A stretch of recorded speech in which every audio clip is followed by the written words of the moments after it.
السلام علیکم۔ ناول عروسی یہ کس کا نمبر ہے؟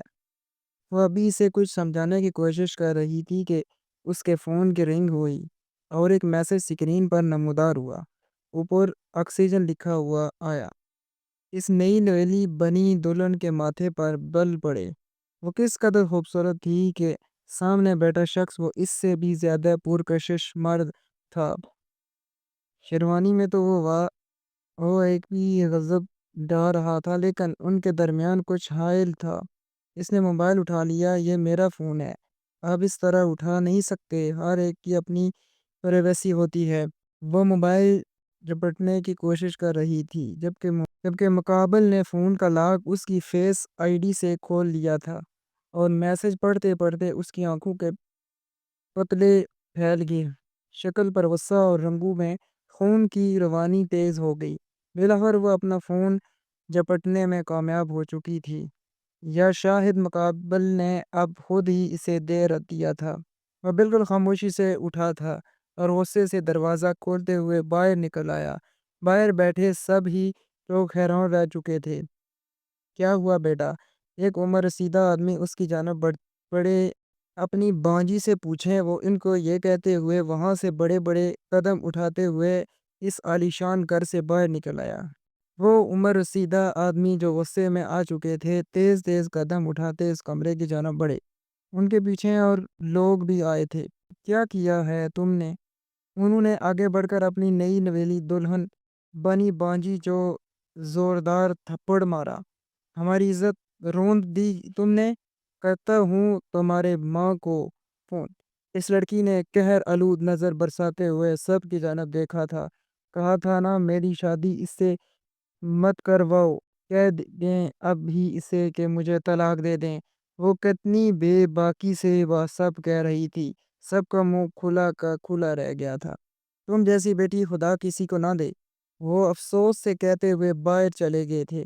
سب کو یہ نظر آیا کہ وہ غلط ہوں۔ کسی کو یہ نظر نہیں آتا کہ ابھی میرے نکاح کو 5 منٹ نہیں ہوئے تھے اور اس شخص نے دوسرا نکاح کر لیا تھا، اور ویسے بھی میں اس کی بیوی ہو ہی نہیں سکتی۔ یہ تم نے ٹھیک نہیں کیا الیسا۔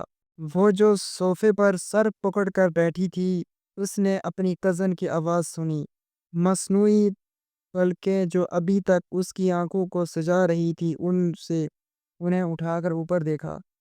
میں نے ٹھیک نہیں کیا یا تم لوگوں نے اس شخص سے نکاح کروا دیا جس کا آج کی ہی دن کسی اور سے نکاح منعقد تھا، اور مجھ سے نکاح کر کے آنے کے بعد وہ کسی اور کا دلہا بن گیا؟ وہ الیسا اب اس پر بھڑک رہی تھی۔ اس کو اس شاندار کمرے میں کٹن ہو رہی تھی۔ اگر اہان نہ ہوتے تو تمہارے دادا کی عزت مٹی میں مل جاتی۔ تم تو جب اسے پتہ ہی ہے کہ یہ نکاح عزت بچانے کے لیے کیا، تو اب کیوں ایسے اٹھ کر چلا گیا؟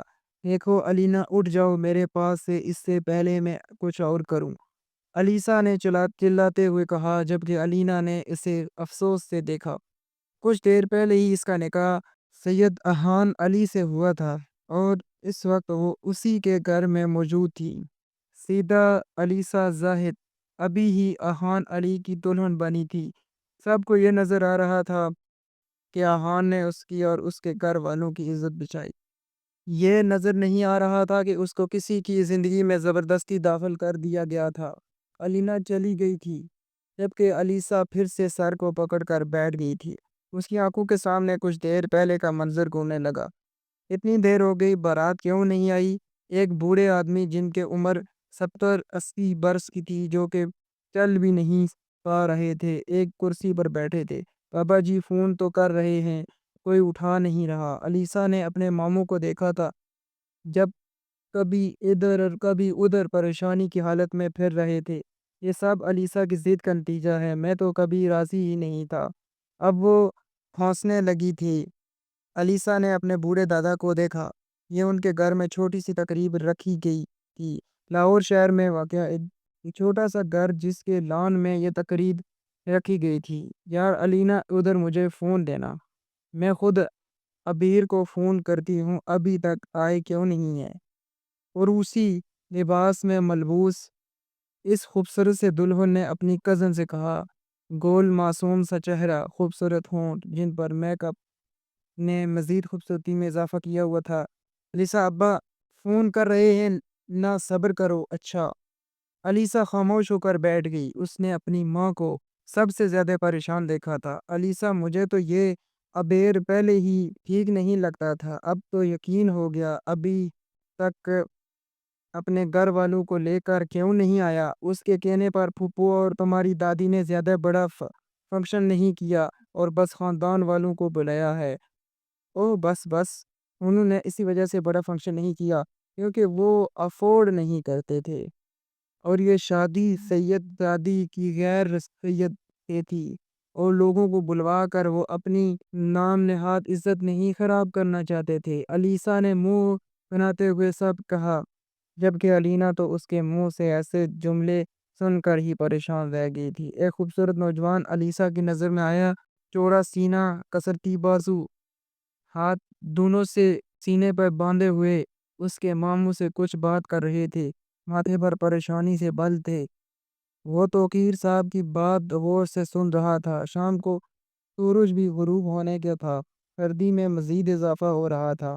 بیٹا دوپہر کا وقت تھا، بارات تھا، دوپہر کا وقت تھا، بارات کا۔ اب دیکھو زراعت ہونے کی آئی ہے، چند ہی لوگ بلائے ہیں، وہ بھی طرح طرح کی باتیں کر رہے ہیں۔ توقیر صاحب اب خاصے پریشان لگ رہے تھے۔